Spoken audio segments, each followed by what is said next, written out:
So I had already made a manual tutorial for this hero section. Then Framer added external agents, so I scrapped the whole thing. The question is, can Codex recreate this Framer hero section without me manually building every layer? And that is exactly what we are going to explore in this video together. A quick context on Codex and the external agent capability in Framer. Codex is OpenAI's agent for working on projects. Most people think of it as a coding agent because that is where it is strongest. But with Framer's external agent setup, Codex can now connect to a Framer project and help with structured content and design updates. If you want to explore Codex in more detail, you can check out the video that I have on my other channel, the link for which I will leave in the description down below. The term external agent simply means that you're taking an AI agent tool and hooking up to a Framer project to help you with design. There is a specific workflow that you have to follow in order to connect a Framer project to an external agent to work with it. So let us find out how to do that now. So right now I'm inside the Codex app, which is now unified with the chatgpt app on desktop. I've started a new task, it's completely blank, and what I need to paste in here is a certain prompt that you can find on Framer's own website. I've copied the installed prompt and now I'm going to paste it here. Command V, and now I'm gonna run this. Now, since I had already hooked up Codex as an external agent to Framer, it just gave me this confirmation message. And now the magic starts. What we just did was install a Framer-specific skill inside Codex through which Codex can work with any Framer project. Let us head over to Framer now for a bit. So, as you can see here, this is the hero section that I made manually with Framer native tools like stacks, frames, shaders, and everything else, right? As you can see on the left hand panel, I have everything set up according to Framer best practice. What I also have here is a blank Framer project, which I want Codex to work in.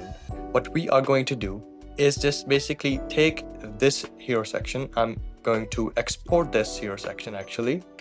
So I'm just going to export it as like a JPEG and give it to Codex as like a screenshot to work with. Okay, so the first thing we need to do is connect Codex to our Framer project. For that, what we need to do is go to this invite button on the top right, click on this, and then copy the project link. We're gonna copy this, and we're just gonna go to Codex and call the Framer skill and just ask it to connect to our project.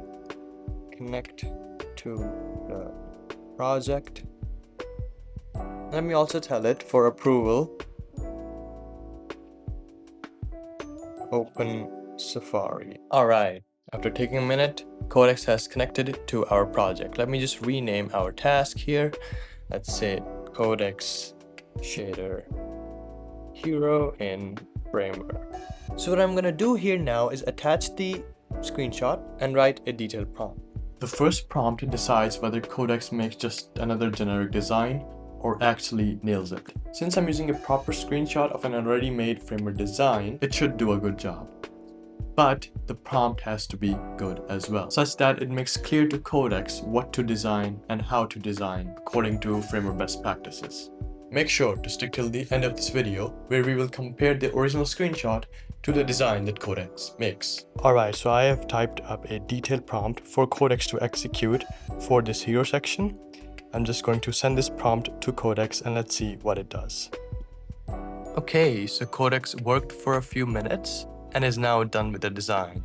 As it states, it created the desktop hero in Framer using only native elements, stacks, frames, text, etc. Now is the time for us to head over to our project and see what it has done. Alright, great.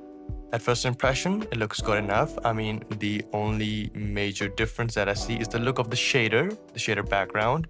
As you can see here, it looks a bit different than what I had made myself. Overall, it has done a good job. To get into the weeds a bit, in the nav, the menu items are not centered perfectly, as you can see, right?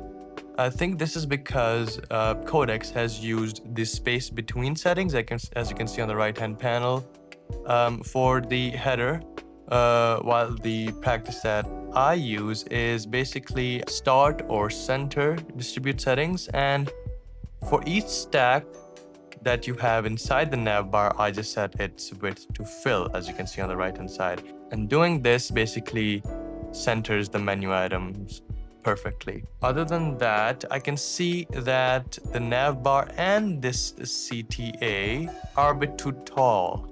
So I made them like compact myself, but Codex has made them a bit taller, which is not that big of a bummer, but compact heights in CTAs and navbars look better. And yeah, in the design that I made, the background that I used for the header, the navbar, and the pill was a custom liquid glass component from Framer University. But to Codex, I didn't tell about this component, and I told it to mimic that vibe by using like a background blur and a play on opacity.